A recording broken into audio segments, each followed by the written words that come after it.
Up next, a conversation with Matt Kidd. Since I met him a couple of years ago, I've known I wanted to talk to him.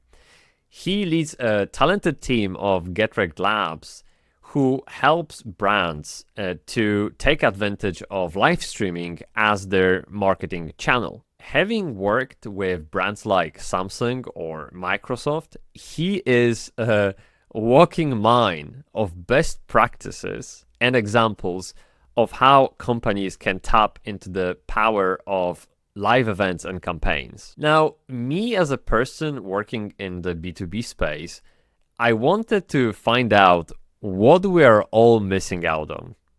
And that's exactly what I did, and I wasn't disappointed at all.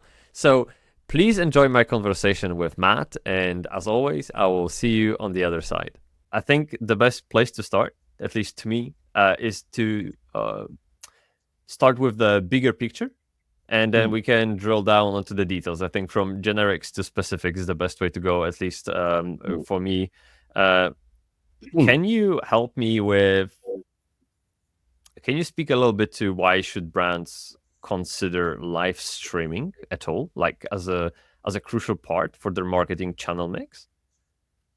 Yeah, I suppose the biggest reason we hear, so obviously like we deliver live stream productions for a lot of the bigger agencies in the UK. And a lot of the reasoning is obviously get in front of the younger audience, in front of the Gen Z audience, them being native to YouTube and Twitch primarily.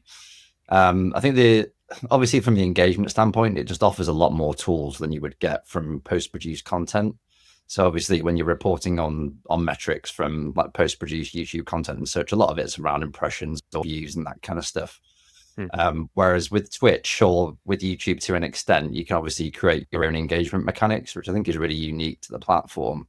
It just allows for much more commercialization, allows for much more audience engagement. So I think that's really it's the piece that we focus on, like outside of the production side, is trying to find interesting ways for the audience to be involved, which obviously you can't react with post-produced. You said younger audience being the primary target. Is that always the case? Can you see that working for more mature audiences as well? I mean, the ratio don't really support that particularly well, unfortunately. Yeah, okay. In terms of the priorities, I think there's probably other ways of engaging older audiences.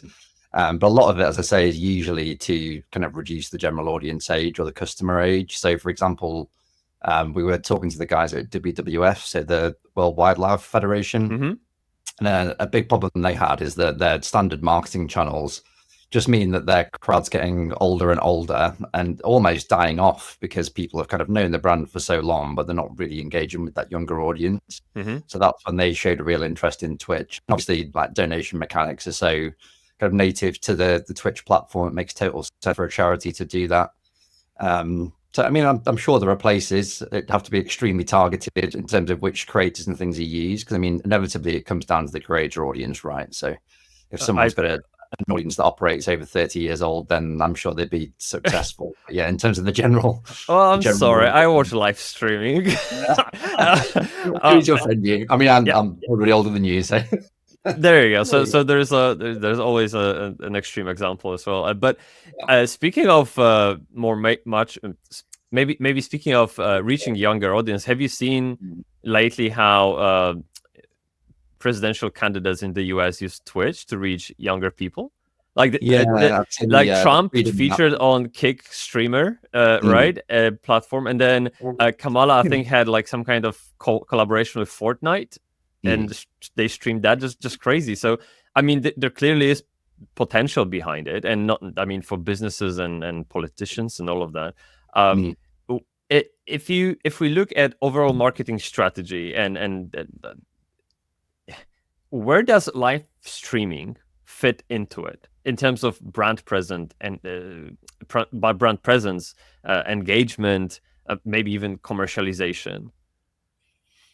So I suppose in the instances you just suggested there in terms of what they're doing from the politics standpoint, I think a lot of it there is probably to get around the apathy situation. I think in that scenario, I think a lot of people have become quite disengaged with politics for obvious reasons. Yeah. All of our countries, unfortunately. Yeah. You're trying to generate some interest and show, I suppose it's more of a brand affinity piece than a brand awareness piece in that case, because it's kind of showing that they care about that audience and they want to engage with that audience. And I think that in terms of kind of people being sat on the fence of whether it's a vote or not, it's probably going to be a very effective mechanic. I know they've kind of been appearing on kind of some of the broader podcasts, like you mentioned Joe Rogan earlier, and stuff like Trump's been on there, which has had pretty record-breaking views. Oh my God, the number was crazy. Yeah. Interesting conversation on that one. Oh, yeah, absolutely. But yeah, and like you say, it gives them a direct way to interact as well. Because it's all good doing like podcasts. Obviously, we're doing this one live, but most of them are post-produced. So there's a real way for the audience to engage there directly. So I think it is smart. It's bold and brave. Obviously, you are kind of putting yourself out on an island slightly in those scenarios. You need to be prepared to answer pretty quickly with some robust responses. I mean, it's almost like a live debate with the audience, isn't it?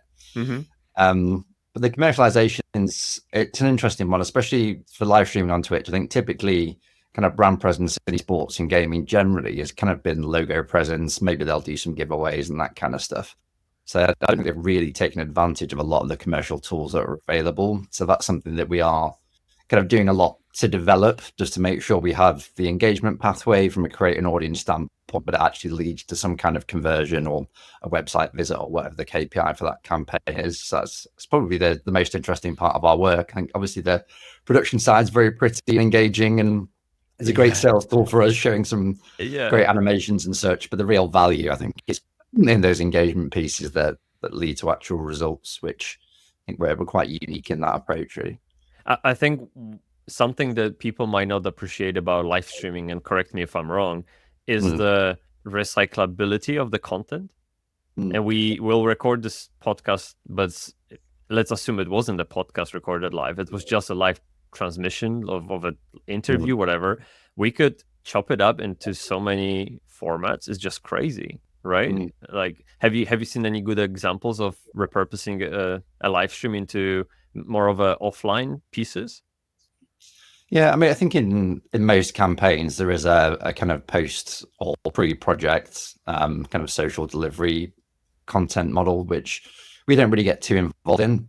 So it's more the kind of the other agencies that we work with that manage all of that side. But I think the interesting piece that kind of became viable like a year and a half ago is when Twitch changed their partnership rules and allowed for multi-streaming. I jokingly said to you before about kind of getting this across different platforms. But that's we haven't actually seen gain traction in the agency world, and we don't really know why. I know. So some of the discussions we have with the agencies is that when you work with those creators, if they are operating multiple platforms, the model they've created there doesn't seem to fit. And that even though the primary stream might be on Twitch, because they're streaming on YouTube and on TikTok potentially as well, they're kind of adding on the same costs for every platform, when obviously like the core workload is in the presentation of the content. So there probably is a little bit of work on the creator side to make that accessible. I think there's a lot of value in that, and just making sure that they're attracting all those different audiences. And since that happened, there's been a lot more tools that have come to market to help to unify that experience, because there was a big problem initially where you could stream on those three platforms, but all the chats were different, all the alert systems and event data were different.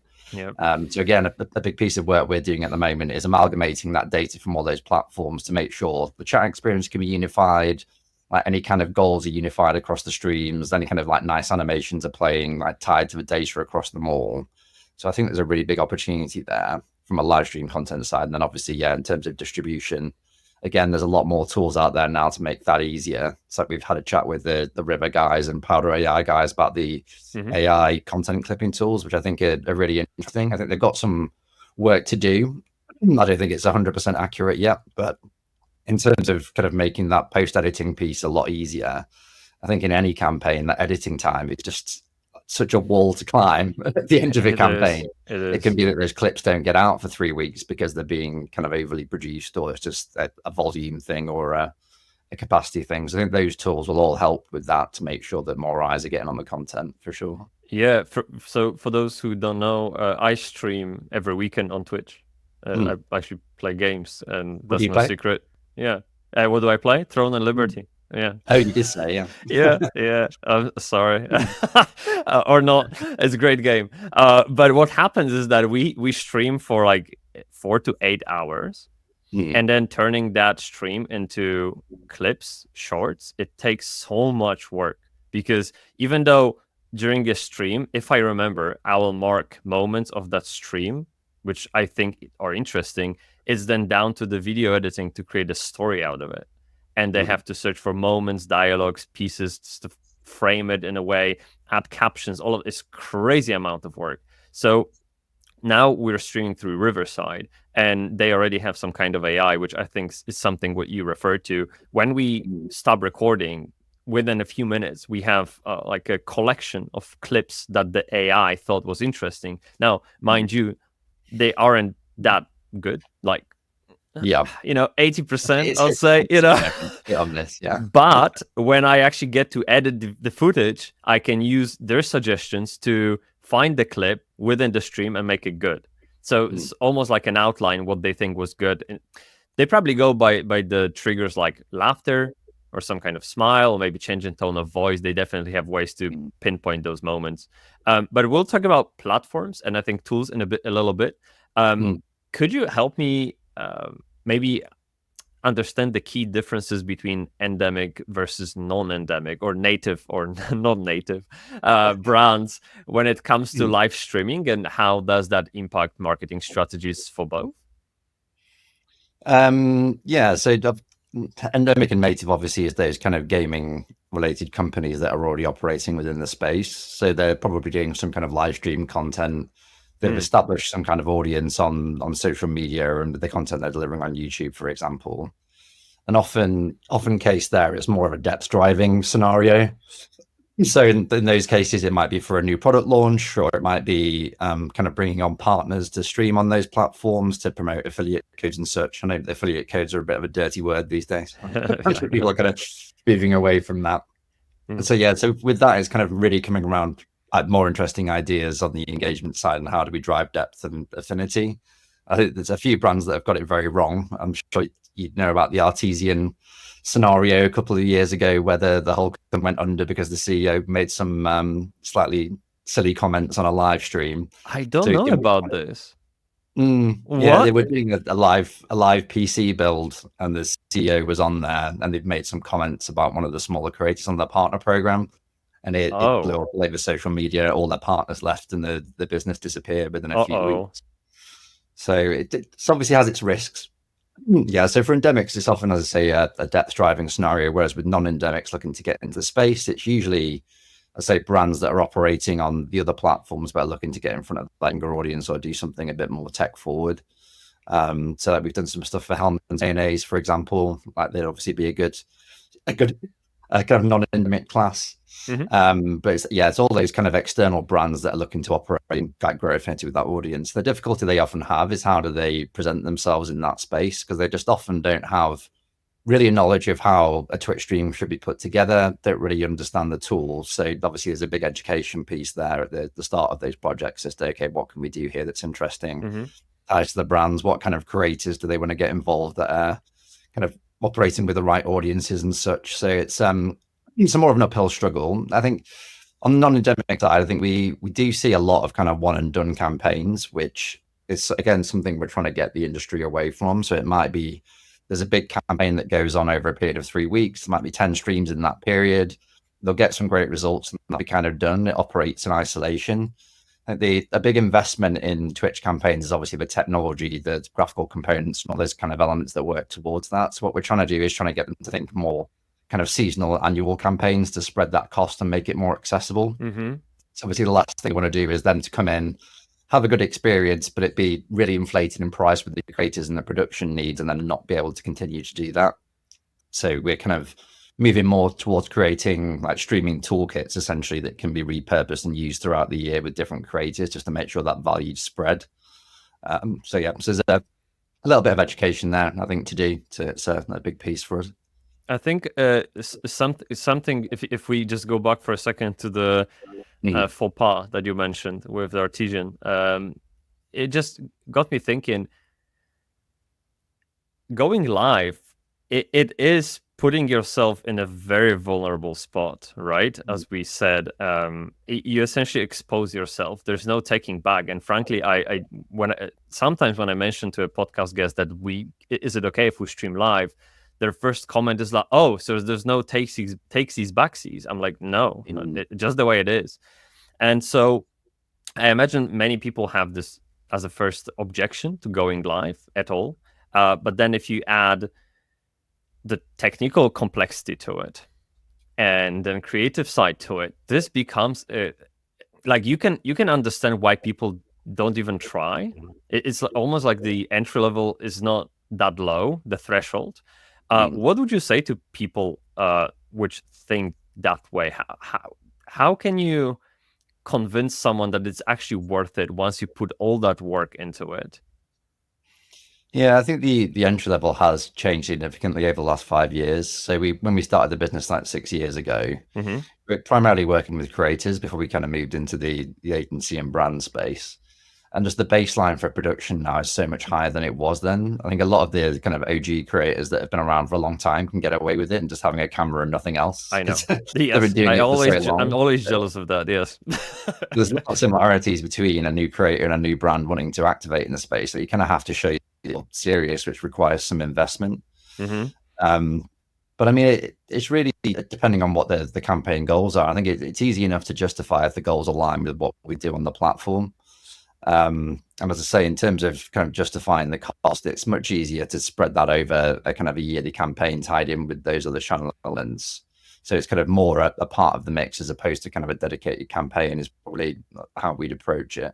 I mean, typically we're more involved with the supporting the bigger agencies in those pitches. If there's a live stream component, obviously we'll be involved in the ideation phase there in terms of what we can do to support those goals, but it's not a conversation we have that regularly, to be honest, in terms of getting a brand over the line for a live streaming project. I mean, someone like a charity, I think that's a much easier sell, mainly because of the donation mechanics and stuff that are within Twitch already and how generous the Twitch audience is. I mean, they already support millions of creators through platforms. So why wouldn't they support a charity? I mean, in terms of audience demographic, obviously that's attractive in itself in terms of them being a young, high-spending, tech-forward audience that are open to new ideas. I think you'll probably see a lot of the Twitch statistics in terms of brand affinity, because the creators there do carry such strong communities. If they work with the right brands and they have an affinity towards those brands personally, do you see massive uplifts there versus kind of a YouTube video and such? It's just an easy kind of objection handler as well, because often, if you watch a YouTube video, you'll probably have a lot of questions that you can't ask. Yeah. Obviously, if a brand's being presented on Twitch, you can be quite bold about asking those questions. Yeah. And again, if the creator is, embed is not the right word, but if the creator is kind of very well aligned with that brand and able to answer those questions, that carries huge value. Wow. So obviously, you'll see a lot of benefit from that. So. That's a very good point. I never thought about it. So what you're saying is that when you go live streaming, people can ask questions as they hear anything where you have to say, and then the value is in getting answers to those questions from the host of the stream immediately. Is that what you're saying? That's a big part of it, yeah. Because in terms of a trust marker, it doesn't really get much better if they know that creator well. They've watched them for 3 years for 8 hours a week or whatever their viewership is. You've obviously established some kind of trust with that creator and a rapport there. So it's almost like a friend referring a product to you, isn't it, essentially? And I think if that's combined with a really good stream structure, that one we did directly for Twitch actually about a month ago was for the Samsung Galaxy Z Fold launch. And that campaign was split into different components, essentially. So the first part of that was a product showcase. So they're kind of going through the different features of the phone. The second part of that was them playing Genshin Impact with the phone to kind of showcase how powerful it was. And there's a reward section at the end. So essentially the creator had to do a load of challenges. And part of that was, okay, do this action on the phone, show this feature of the phone. They could then discuss those features live on the stream, but also for doing that, a reward was granted to the audience. And to be honest with you, over commercializing streams can be an issue if you're not providing some kind of reward, but that kind of reward feedback mechanism, again, is so established Twitch that it can work really It well, and they're is. happy to watch that content and learn about it if Mhm. they know there's going to something on the back end. But quite similar to how you asked me to review that web page. It's a very similar scenario, isn't it? I mean, it's Yeah. if you're getting something back for kind of viewing a product or reviewing a product, then obviously you're much more likely to do that. So that was certainly an interesting one that was really successful, actually. I think when there's always some kind of transaction going on, right? One way or another. You mentioned a couple of examples, Samsung phone, right? PC built, unfortunately. These are, to me, very good example of live streaming being used in B2C. What about B2B? What's different? I mean, 99% of the campaigns that go live are obviously to engage with the audience. So they're all kind of B2C campaigns. I mean, I don't think we've ever done anything that was kind of to attract businesses. Oh, really? Necessarily. No.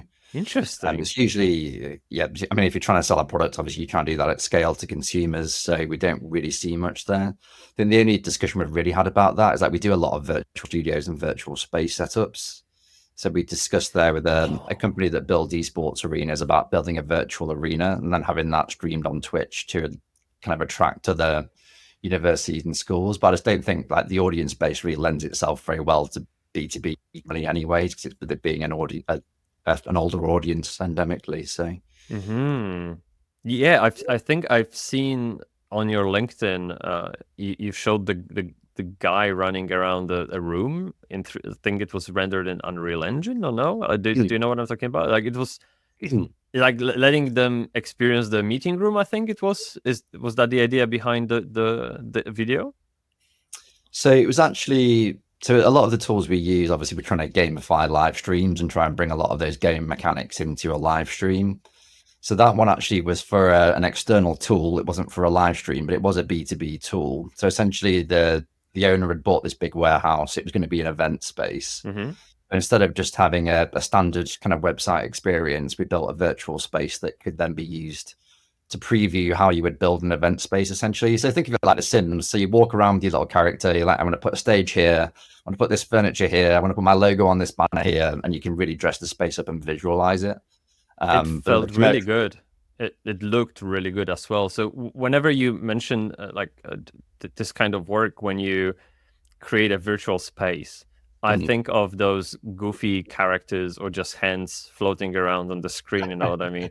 And what you showed was what was like Grand Theft Auto quality. It was like proper, third person walking around the room that actually looks good, and they can experience almost touch walls. That's great. So it's interesting. Did I understand you correctly that then B2B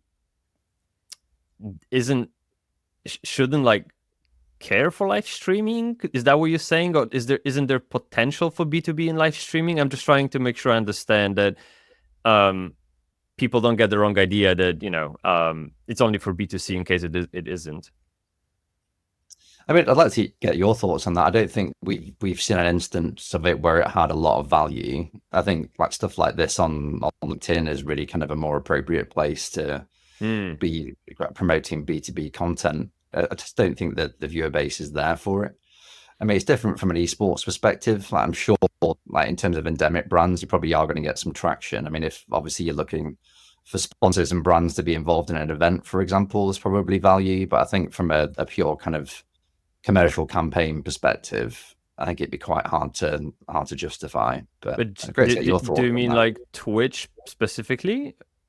Oh, so you're talking like platform specific Twitch? Okay, but if we go beyond Twitch, it's okay. Like there is value in it. For example, okay. Yeah. I mean, for the same reasons, isn't it? I mean, we're live streaming this right now, and obviously the joy of that is for people to get engaged and ask those same kind of questions. So the same tools do work. I mean, we actually do some work for Reuters randomly. So they came to us. They do a lot of live broadcasts and events, and I think the corporate world is quite underdeveloped compared to the obviously kind of the gaming platforms like YouTube and Twitch. They have a lot of kind of proprietary software that they run the live streams through. So we had quite a long discussion with them about how we can kind of engage their audience in different ways. So I think, if the right platforms are used 100%, especially from an event panel perspective, I think there's a lot of lot of work to do to raise the production there. I think a lot of the events that you do see and panels you do see are quite dry. So kind of gamifying that experience and trying to make it more exciting than just someone sat in front of a screen. It's kind of what that discussion was around, and obviously kind of making more kind of dynamic visuals and using motion and all that kind of stuff, which doesn't really feature in the B2B side as much as we're seeing. So especially in the big corporate world. No, absolutely. But it also makes me wonder why there's such a chasm in quality. And like, if you go on Twitch, man, those streams, there are one-man bands, usually very young people. They have beautiful quality of the stream, like done all by themselves. All the animations, backgrounds, lighting, crazy quality. And then you go on LinkedIn and you just pluck your eyes out. I don't know why. Like, you are a person who has more experience in live. You're further down the live. You know the tech. You know your stuff. Why don't you put work into having the stream that's just nice to look at? Basic stuff. Like, you know how they use those built-in features to cut you out of the background. Let's be honest, they look like shit. They don't work. Right. Yeah, but they still go for it. I mean, man, just have a, just plain background at least, or something that, like, nice to look at, something that gives you personality. And I think that's often like an oversight in B2B. Where's that personality come from? And potentially when you do live streams for B2B, you still have to keep that element in. Like, it's still human to human connection, even though we're talking about business. It's still. Would you agree with that sentiment? I think so. Yeah. I mean, you've probably just identified a good opportunity for someone there. Because I think on the live streaming side, there's so much focus on the technology. Like, every stream I know is probably everything about the cameras, microphones, lighting. I've got a long list of things they need to buy to get the stream looking up to scratch. And I don't think it's marketed into the B2B world in the same way. Like, I've certainly never seen a kind of someone looking at a high-end, high-quality like microphone for B2B live streaming or B2B content. And it's a different pitch, isn't it? So it'd be interesting to see if someone decides to slide into that niche. So I think that they probably would steer away. Like, if you're like working for a big corporation, you're not familiar with the gaming world, the last thing you're going to do is go and look at like live stream webcams that people use on Twitch, even though they're a great resource. I think probably some slightly different messaging there and some minimal design is probably an opportunity for somebody. I think so. It really, like, if you're starting from scratch, you don't need to put much work to make it look just good enough. Technology aside, just sitting in front of camera, like in the middle, it's that simple. And like, I would see people from huge multinational corpo, they would be like somewhere here. I'm like, dude, just move up a bit, I don't. So I think, it's just a different mindset, right? Maybe because I'm coming from gaming background, I am software engineer, and I love this stuff, and maybe I pay such an attention to all that detail. I know what aperture is, focal length, I know that, and I appreciate marketers wouldn't. But I mean, if you're putting something out there, live stream or not, and you want people to pay attention, show them enough respect to and make it good enough. Like, I'm not looking for cinematic quality, just basic stuff. And maybe that's a gap in the market, as you said, for a consultant to pop in, fix someone up, and there you go. Yeah, exactly. I mean, in their defense, I mean, live streamers obviously like build a career from live streaming, and it's their prime priority to have that stream looking good. I guess it's probably not the number one priority for a lot of marketers or a lot of people that are kind of presenting generally. So I think we can give them a little bit of slack on that. But I'm maybe playing the devil's advocate and being too harsh a bit. I know. I'm sorry. Sometimes I go too far. It's fine. You mentioned a few stories from your career. Have you got any other examples that maybe GETREKT delivered, or any real life examples from other companies that successfully used live streaming to drive engagement and business outcomes? Something that we can learn from. I think like examples really drive it home. So maybe you can bring up anything that you've done that was great. Yeah, I think one brand that does it really well. And obviously they've got some reasonable budgets to work with. Is Samsung. I think they've done a really good job on driving sales and affinity with the gaming audience. Obviously, they've got gaming specific products, which has helped the scenario. They're not just trying to sell their normal TVs; they're kind of selling products within the niche. They've also invested in kind of every area of gaming, essentially. So, like we've done esports campaigns with them. We've done obviously this promotional campaign that I mentioned to you with Twitch around the new phone. They've done a lot of creator-led, kind of more fun community-based activities, and I think they've done a really good job of just driving that breadth. Obviously, you need resource to do that, and the results are definitely long-term. Like, I don't imagine they're selling 1 million monitors from one of those live streams, but I think they've done a really good job over time of placing themselves very firmly in the center of the thoughts of gamers. And it's great that they're open to new ideas. So a lot of the conversations we have there are like very kind of tech forward. So like I said, like the virtual studio and Unreal stuff, like they're interested in that kind of thing. So they're always looking to do something new and different in the space.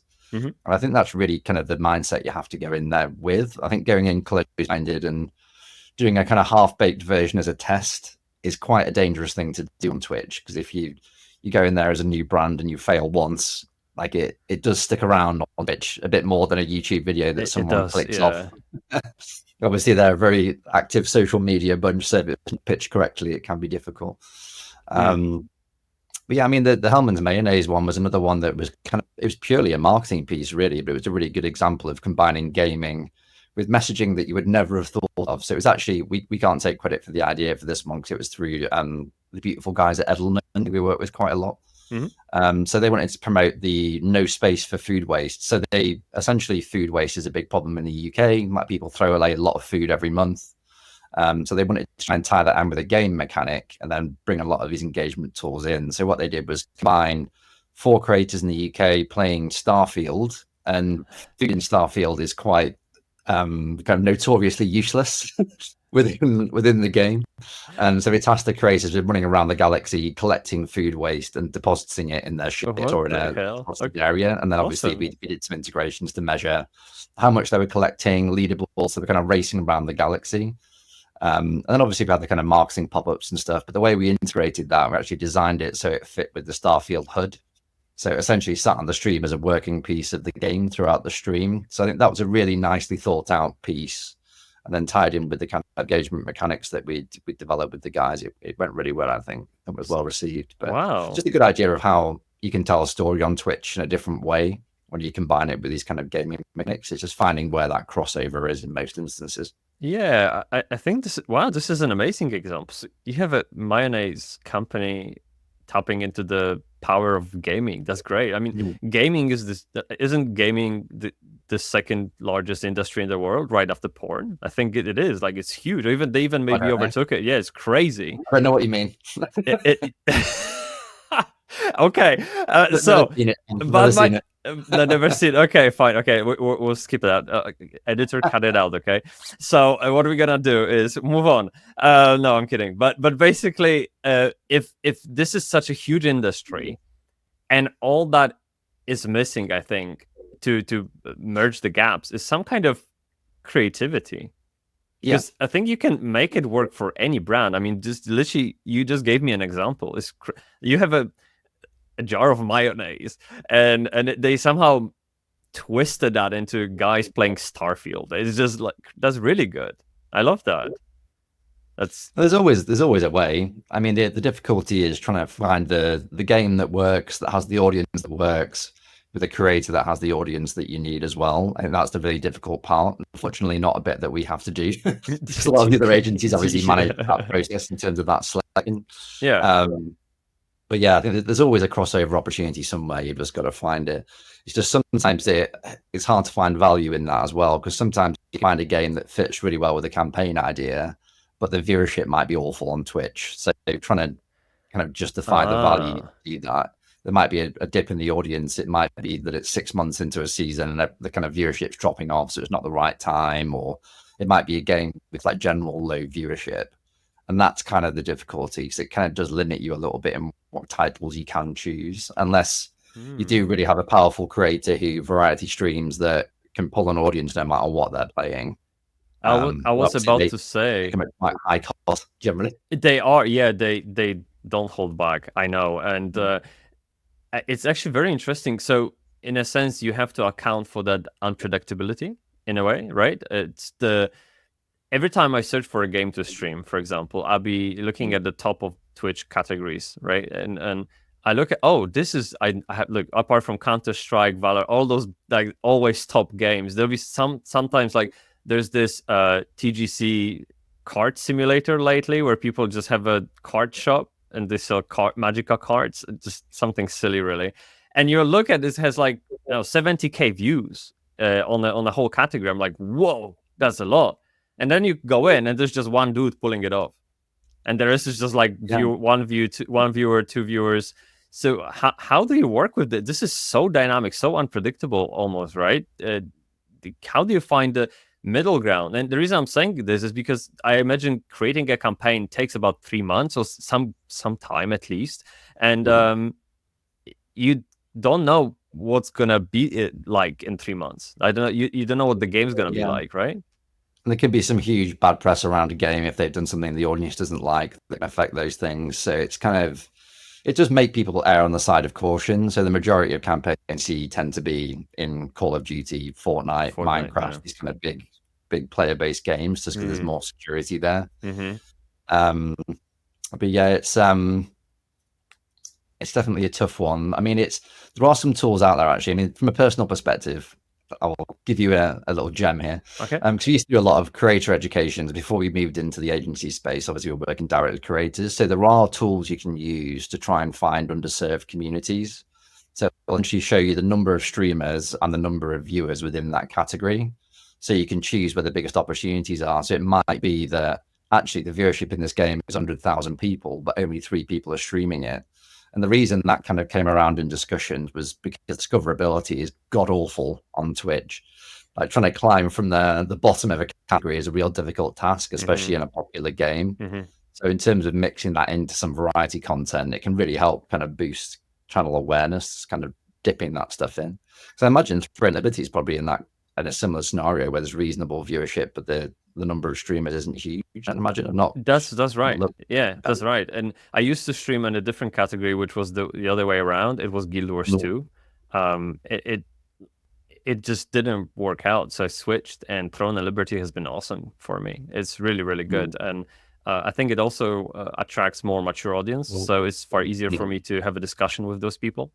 So again, I think. Yeah, you have to find your space essentially, and whether that's a brand, that's a content creator, you have to know who you are, what you need from the audience, and what you want to give to them, and just find that little sweet spot, right, where all those 3 things combine, and you can make it work. I think that way. Yeah, I think it's. I know we spoke about this slightly earlier, but in terms of justifying Twitch to a brand, it can be quite a difficult sell sometimes when they're used to doing a lot of YouTube campaigns and you're talking millions of views over a campaign. Obviously, it's very unlikely you're going to get that from one live stream activation. And because the metrics are so different there, and you're looking at kind of viewership and kind of time viewed and the engagement mechanics, I'd say the education piece there in terms of what's actually valuable out of that data mix is really important. Because sometimes like a marketer that's never touched the platform will just get a wall of numbers and won't know what any of it means really, because next to it will be a table of YouTube statistics that look completely different. So I think that's going to take time to get over that hurdle, I think, just to kind of develop that understanding. Speaking of those misunderstandings and maybe misconceptions, what are some common misconceptions that brands have about live streaming, do you think? It's hard to say, really. I mean, so for example, maybe let me help you out a bit. For example, do people okay, now let's try. For example, do people overestimate the complexity of time commitment required to get started?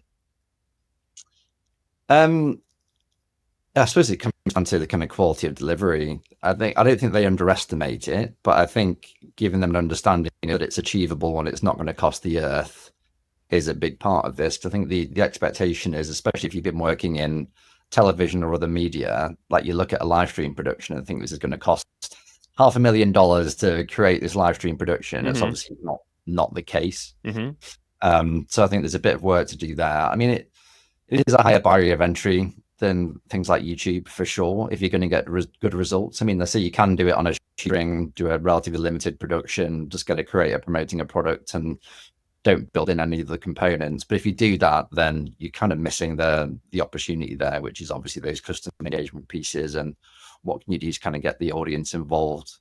And I think there's a lot of reliance on the creator in that instance, as opposed to the brand activation in a lot of cases. So obviously the creator will have a load of KPIs to deliver as part of the campaign, loads of deliverables. And obviously a big part of what they're measuring with them is their kind of native engagement, organic engagement. And that obviously for a stream that's sponsored is going to be very changeable. Mm-hmm. So I think to bridge that gap and kind of make sure that engagement maintains, you do need to build interesting things into the streams, whether it's setting tasks for the creators to do in the stream to keep them engaged. It's how do you get the audience involved in that same mechanic? And then how do you reward them for retention, and how do you escalate throughout a stream?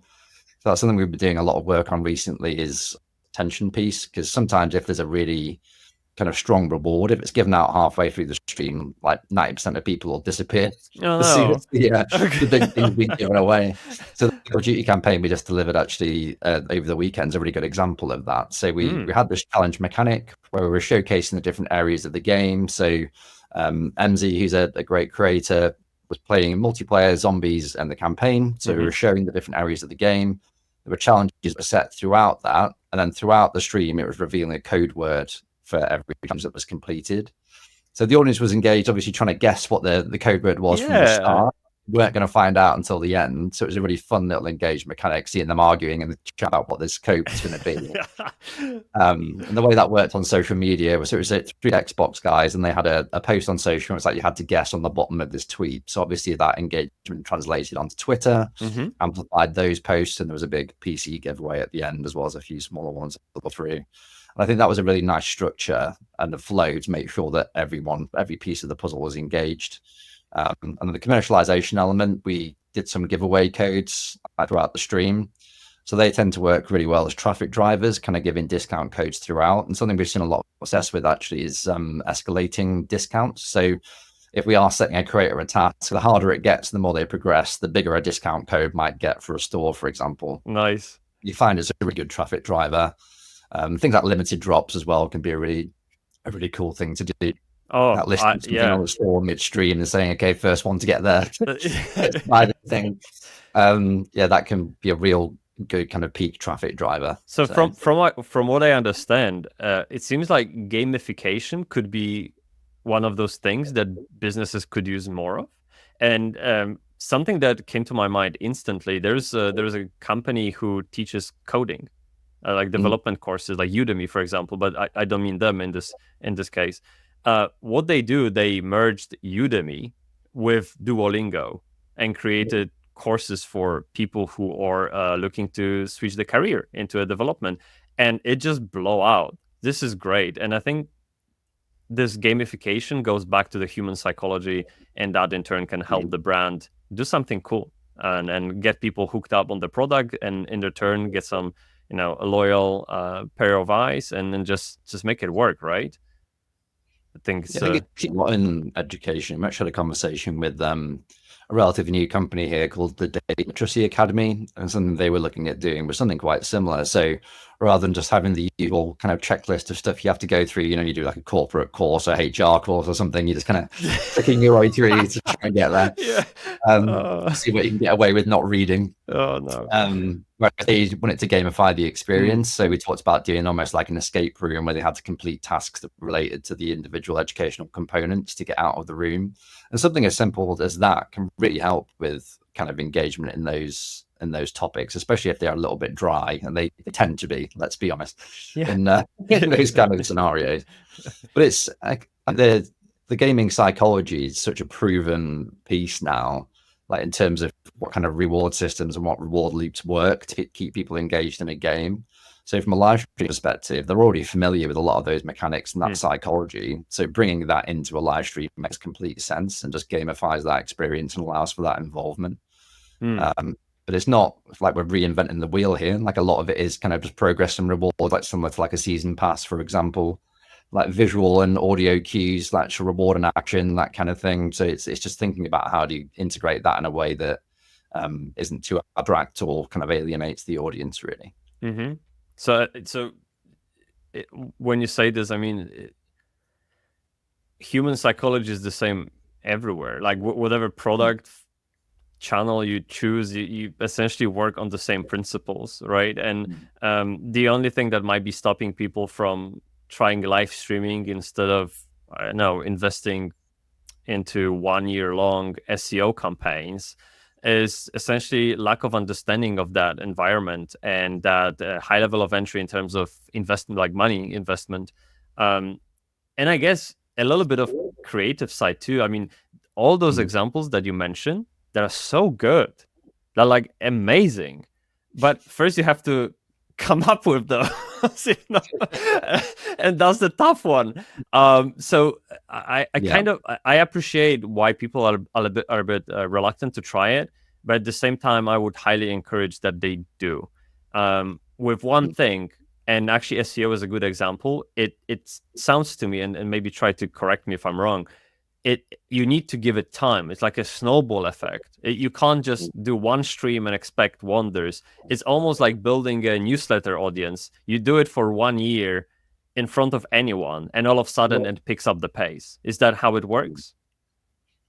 Yeah, I think I mean, the gaming audience is notoriously difficult to kind of engage directly, which is why the creators are such a good bridge for that in terms of kind of getting that initial impetus if you get the right people.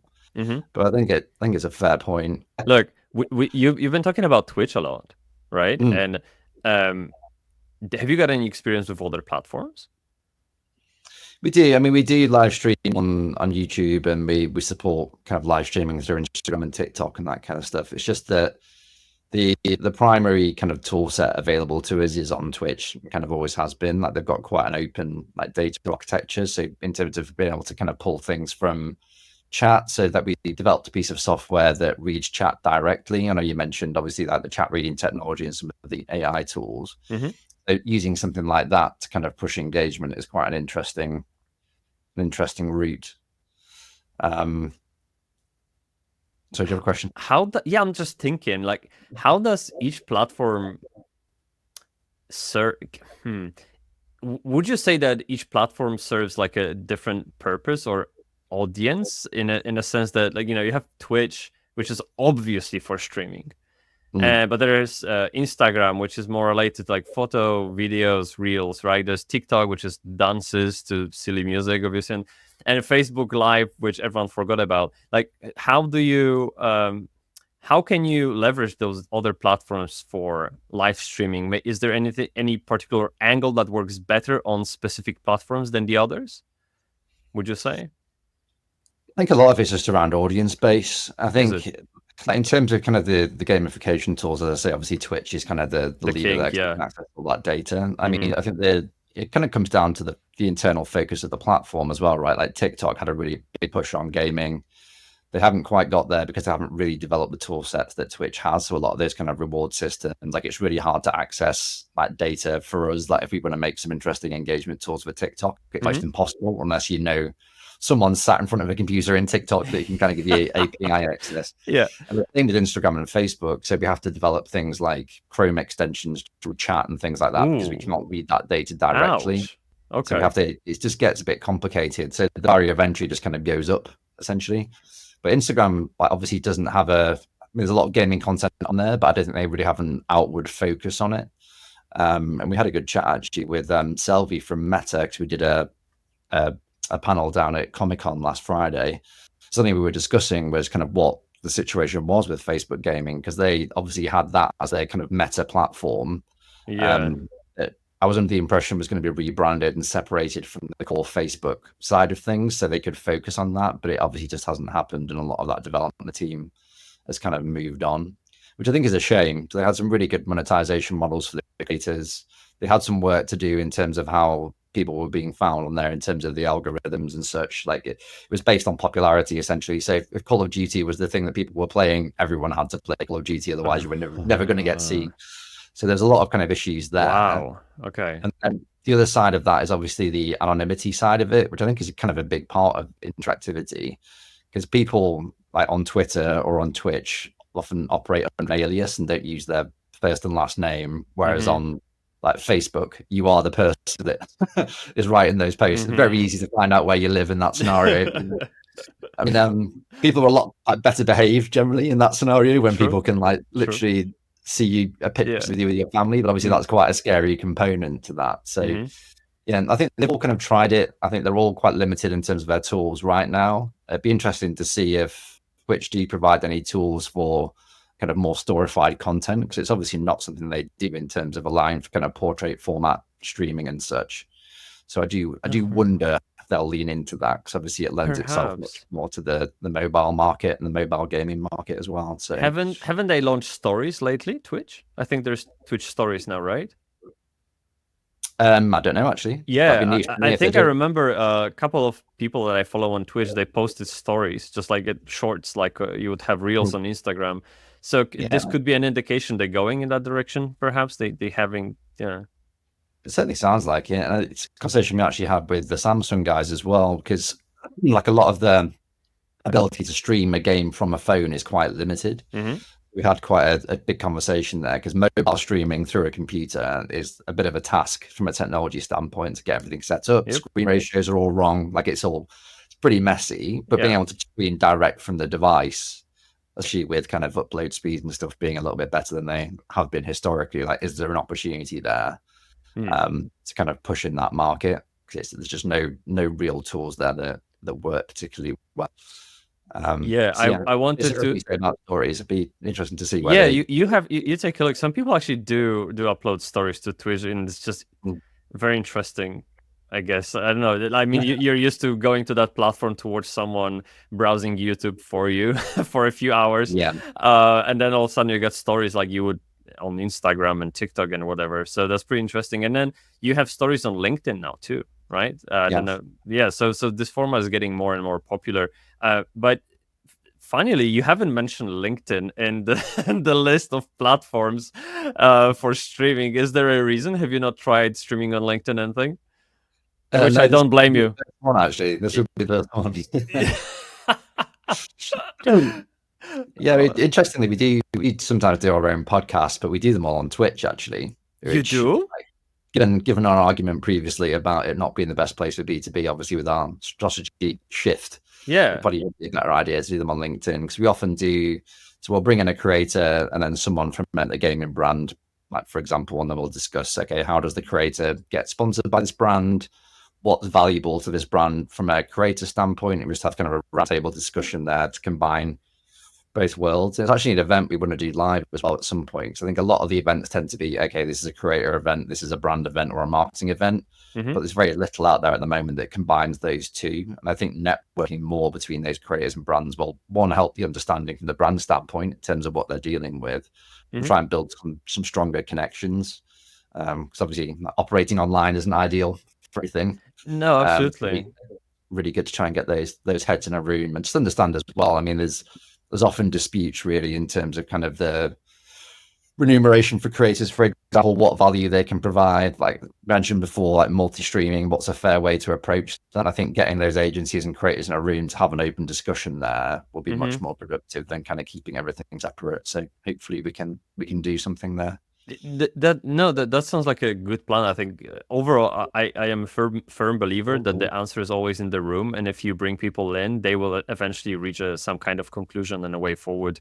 But speaking of content creators, what makes a content creator stand out in a live streaming context, do you think, based on your experience when do design assets and production elevate performance, and when do they fall short? Like, tell me.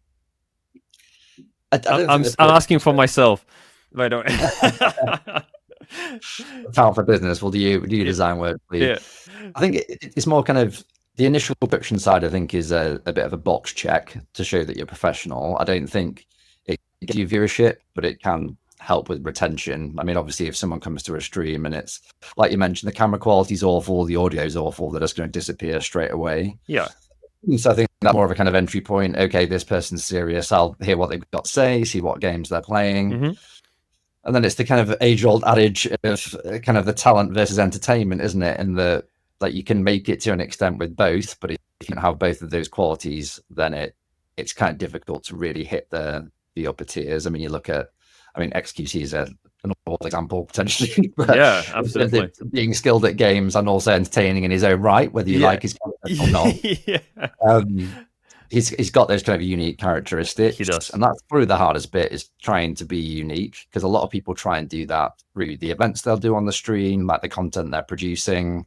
But a lot of it is down to kind of personality and entertainment. And obviously that's not something you can really affect, but it's obviously something you can develop over time. And I think we've seen quite a few creators, you can almost tell when they come through the door that they've got the right mindset to succeed. The ones that actually have that multi-platform approach and come into it saying, okay, I'm going to stream for 3 hours, but then I'm going to spend the other 5 hours editing content for every other platform to their Twitch channel.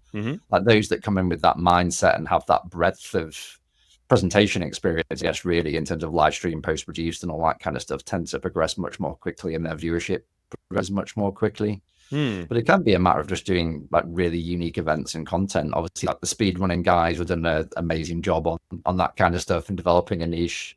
Like we have quite a few creators that'll do things like a Pokemon collection stream, and they'll literally sit there and oh no, really, whatever their goal is, or collecting a certain weapon type. So we kind of did a lot of work in the Destiny community.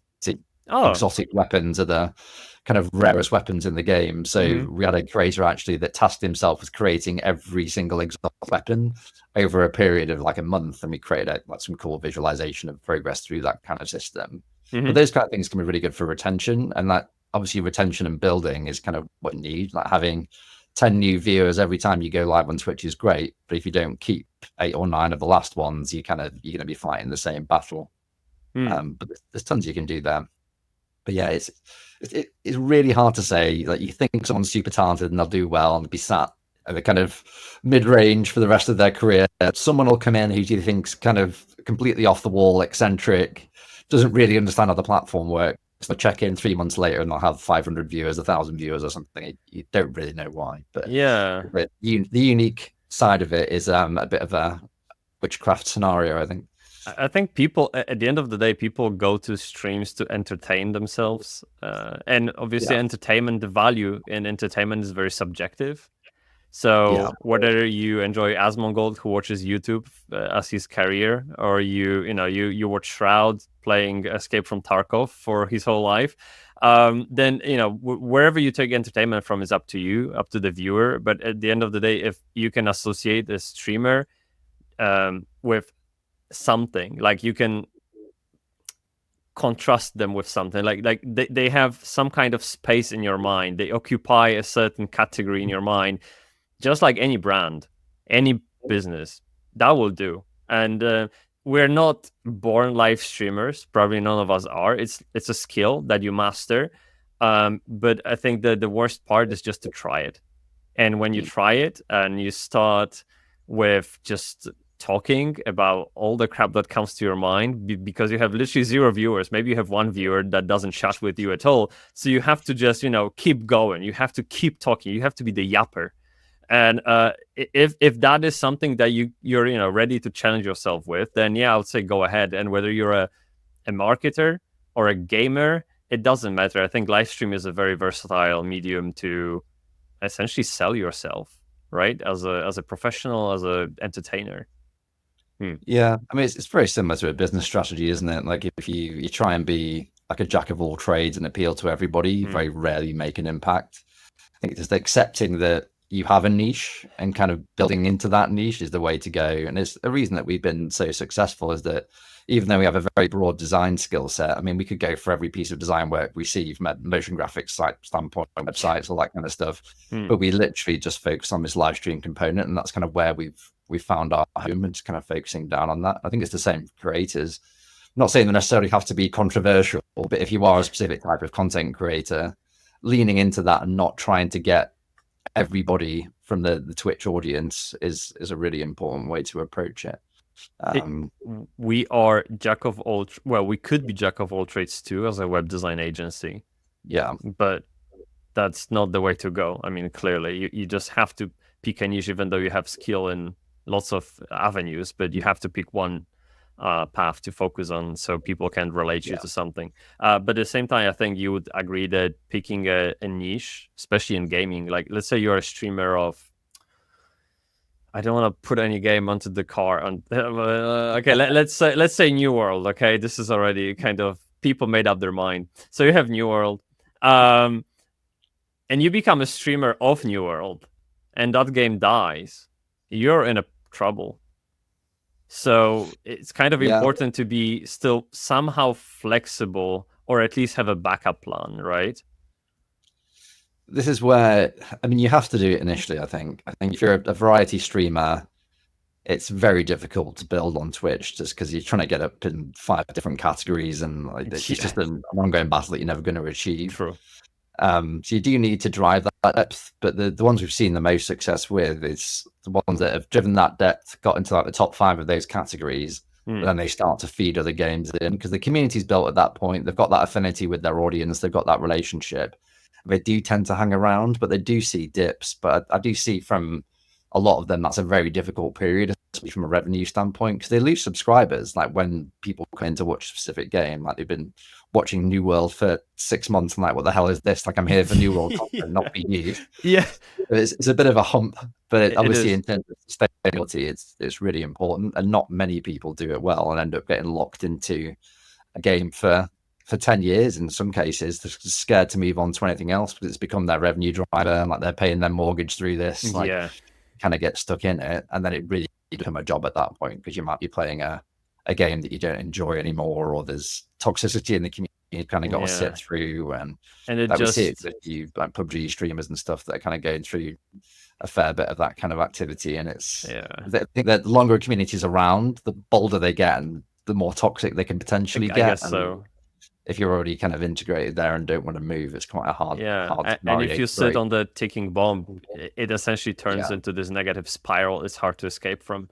So you have to be very on your toes and be reactive to what's going on the market. But again, this is a parallel to running a business. That's it. It's just the way it is. You are essentially a business when you're a streamer. So think about it that way. That's why they have a lot of problems. Like, some of them get thrown into that, so they have unexpected success, and all of a sudden they're a self-employed business person with no idea how to run their accounts, or build a marketing plan, or make a proposal deck for a sponsor, and that kind of stuff. And that's where they can really fall down. But luckily, there's a lot of talent agencies that can support with that stuff. But it certainly wasn't the case, really. Like, even 5 or 6 years ago, like, it was quite limited in terms of what you could access there, short of the bigger agency around there. So the market certainly matured. I mean, just this morning, I'm not gonna kid you. Just this morning, I was thinking about the business profile of my guild in Throne and Liberty, and I drew a chart with 3 circles, and every circle was like a characteristic of an ideal guild member.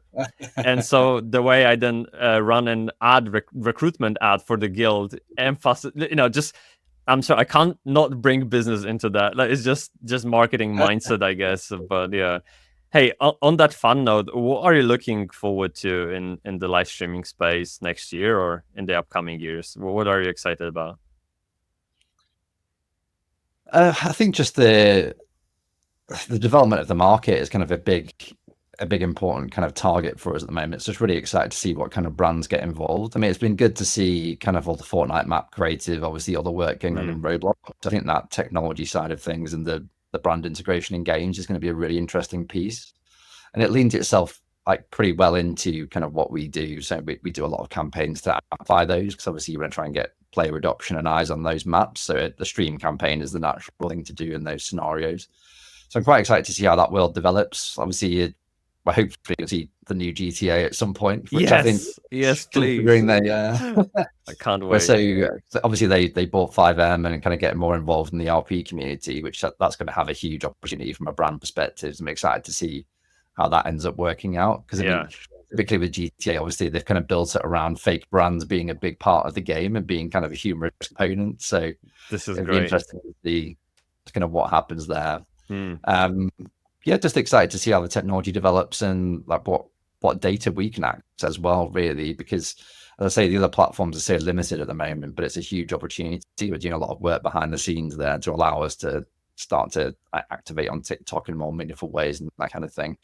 On the AI side's a really interesting one as well. So we had a conversation. The automating production is like something we try and do as much as we can. Because I think, to your point, like a barrier of entry, like we saw quite a big shift. I think it's coming back slightly now, away from kind of a single macro influencer campaign to micro influencer campaigns with 10 or 20 streamers. And it's very difficult to obviously run a production in that scenario. And the costs can scale quite quickly if you don't do something really basic. So a big part of our development has been creating kind of a centralized automated overlays delivery system. So everything can be passed on to a creator. They can go and do the campaign in their own time, but all of those engagement tools are kind of pre-built in there. Oh, wow. But something we really wanted to do is automate it with game data. So I don't know if you're familiar with Overwolf or if we talked about this, but it essentially reads game data and stores it on the RAM of a PC. So you can essentially read the data, like number of kills, like health bars, like any kind of like generalized data, and use that to automate overlays. So like, okay, if they get 5 kills, screen loads, something happens, like there's disruption to the stream. Wow. But the big problem there is actually with the custom map builds, because they have such specific mechanics built into them that aren't necessarily read by those systems. We've been exploring AI as a way of pixel reading those scenarios. So if this event happens in game, what does that do to the stream or to the overlays, animations, reward systems, and all that kind of stuff? But it's a lot of the conversations we've had are the technology's there and can do it, but the server costs, because of the amount of video they have to process, might be insane. So we're trying to get to a point there where we've got a middle ground. Yeah. And if we can get to a point where that's sustainable, and that's really interesting, because then we can really fully automate every single production. Just with a couple of people kind of reviewing, make sure the sounds perfect. And I believe with time, the cost of running AI will be cheaper and cheaper. Like, I mean, this is just pure Moore's law. Like, just every fourth generation, I think technology gets 4 times cheaper, something like this. But anyway, no, that sounds really good, and I hope the takeaway from this conversation is that people aren't scared from going live stream. They are at least intrigued to try. And then I guess just give it a go and see how it goes. There's literally nothing to lose apart from time, right? But that goes with every marketing campaign that you guys do. So don't be scared of it. It's fine. Yeah, I think the key is finding the right agency partners that can help with the ideation and education process. And I think there's such a range there at the moment, where some of the bigger agencies and the mid-sized agencies are only just moving into gaming fairly recently. And those teams are quite small, where there's some of the bigger medium-sized agencies that are quite heavily focused on there and have some real industry experts, like former Twitch guys or people that have been in the live streaming space for a long time. So I think being picky about those partners is really important, because you can get into a scenario sometimes where like an agency like, okay, we need to get into gaming. Someone put your hand up that's played a game ever in their life. It's like, I played Call of Duty when I was 16. All of a sudden you're head of gaming. Yeah. Like, you've seen that multiple times. Oh my God. And I think, like, being sensitive about who you partner with is really important to see you've got a guiding hand throughout the process, just to kind of get to a point where you're comfortable. But I think it's the same with any new venture and new platform, new technology. You just need that. Picking the right partner is always important. So with that said, Matt, I'm really aware of the time. We should wrap it up. Where can people find you and find out about what you do? Tell us everything. How to reach you. So I formerly was fairly active on Twitter, but that kind of since that's not quite the nice environment that it used to be. I'm pretty much primarily on LinkedIn now. So Matt Kidd on LinkedIn. Website wise, a lot of our showcases for the projects we've done, like a lot of the brand projects and creative projects, are on our website. So GETREKTLabs.com. So if you head there into the portfolio page, that's probably the best area of interest. It's got all the fun coloring in there. And then we've got a lot of resources and articles as well, but they tend to be quite creative focused. So I suppose for this audience, those showcase pieces that go through the different engagement mechanics and justification and results is probably the best place to go. Okay.